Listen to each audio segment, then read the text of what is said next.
താനൂരിലേക്കാണ്. ഈ ഒന്നൊന്നര ദിവസം നമ്മളെ കേരളക്കരെ ഒന്നാകെ ഈ വട്ടം ചുറ്റിച്ച രണ്ട് പെൺകുട്ടികളാണ്, നാടുവിട്ടു പോയ പെൺകുട്ടികൾ. ഇന്നലെ അവരെ കണ്ടെത്തി. ഇവരുമായി പോലീസ് സംഘം നാട്ടിലേക്ക് വരികയാണ്. എനിക്ക് തോന്നുന്നു ഇന്ന് ഉച്ചയോടുകൂടിയൊക്കെ ഈ പെൺകുട്ടികളെ നാട്ടിലേക്ക് എത്തിക്കുമെന്ന് തോന്നുന്നു.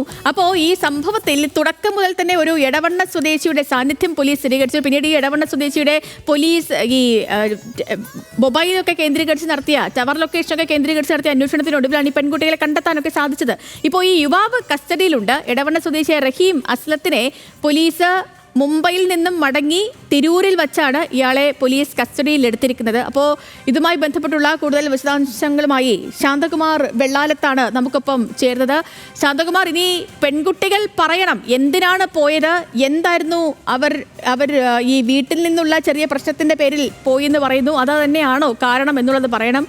ഈ എടവണ്ണ സ്വദേശിയുടെ സാന്നിധ്യം ഈ വിഷയത്തിൽ നിർണായകമാകും. എന്തായിരുന്നു ഇയാളുടെ റോൾ എന്ന കാര്യത്തിലടക്കം ഇനി സ്ഥിരീകരണങ്ങൾ വരേണ്ടതാണ്. അപ്പോൾ പെൺകുട്ടികളുമായുള്ള സംഘം എപ്പോഴേക്കെത്തും? ഇപ്പോൾ ഈ അറസ്റ്റിലായിരിക്കുന്ന എടവണ്ണ സ്വദേശിയുടെ ഏതെങ്കിലും തരത്തിലുള്ള പശ്ചാത്തലം വ്യക്തമാണ്?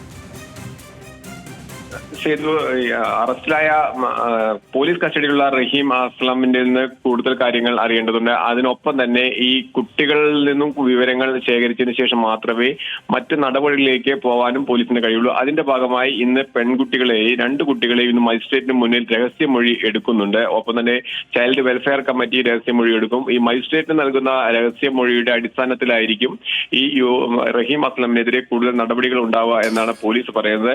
പക്ഷെ റഹീം അസ്ലമിനെതിരെ നടപടി ഉണ്ടാവുമെന്ന് ഉറപ്പാണ്. അത് ഈ പ്രായപൂർത്തിയാവാത്ത രണ്ട് കുട്ടികളുമായി നാടുവിട്ടു. അത് അദ്ദേഹം നേരത്തെ സമ്മതിച്ചതാണ്. പക്ഷേ ഇതിനകത്ത് പോക്സോ കേസ് ഉൾപ്പെടെ മറ്റു വകുപ്പുകൾ ചുമത്തേണ്ടതുണ്ടോ എന്നുള്ളതെല്ലാം ഈ കുട്ടികളുടെ രഹസ്യമൊഴിയുടെ അടിസ്ഥാനത്തിലായിരിക്കും ഇന്ന് പോലീസ് അതിലേക്ക് കടക്കുക. എന്തായാലും ഇന്ന് ഉച്ചയ്ക്ക് ഒരു 12:00 കൂടി മാത്രമേ ഈ കുട്ടികളുമായി പോലീസ് സംഘം മുംബൈയിൽ നിന്ന് തിരൂരിൽ എത്തുകയുള്ളൂ. അതിനുശേഷമാണ് ഇവിടെ വന്ന മജിസ്ട്രേറ്റിന് മുന്നിൽ രഹസ്യമൊഴിയും ഒപ്പം തന്നെ CWCക്ക് മുന്നിൽ മൊഴിയും നൽകുന്നത്. ആ മൊഴിയുടെയും റിപ്പോർട്ടിന്റെയും അടിസ്ഥാനത്തിൽ ഈ യുവാവിനെതിരെ മറ്റ് വകുപ്പുകൾ ചുമത്തുന്ന കാര്യം പോലീസ് ആലോചിക്കുന്നത്. ഓക്കെ ശാന്തകുമാർ.